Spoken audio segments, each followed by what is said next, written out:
Hello everyone, I'm Gupta-Sunderji with a Merge Management Moment. Today's installment is strategy number 21 in our ongoing series on specific ideas to develop your staff as the current and future leaders in your organization. And the strategy is to regularly discuss and explain your financial results.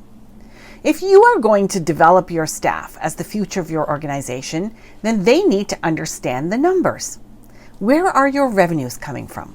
What are you spending on? How much you pay in taxes, and what is left over for profit?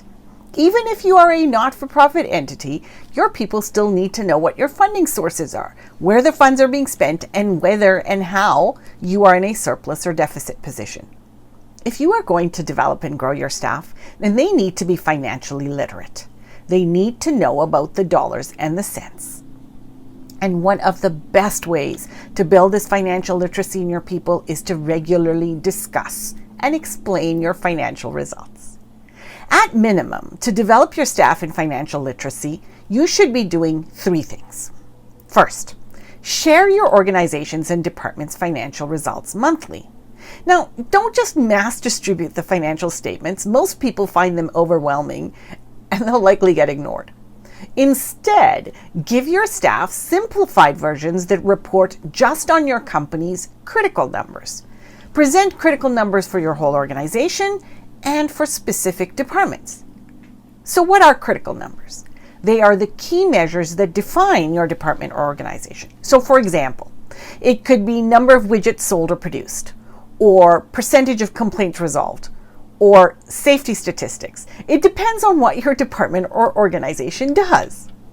Second, clearly connect what your individual employees are doing to the metrics that you are reporting on. So if your staff are on the production line, the number of widgets produced is clearly connected to what they do. If your staff handle the customer service function, then percentage of complaints resolved is clearly connected to their day-to-day activities. I think you get the idea. Third, open dialogue with your employees about how the results can be improved in the future. Ask the questions.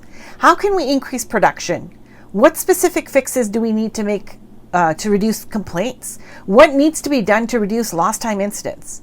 What is key here is that you involve your people in coming up with the answers, because when employees can see how they can contribute towards improving the financial health of your company is when you really achieved your goal of developing and growing your employees. If you want to develop your staff, then they need to be financially literate about your organization, and it's up to you to take the steps to make it happen. This is Gupta-Sunderji with a Merge Management Moment.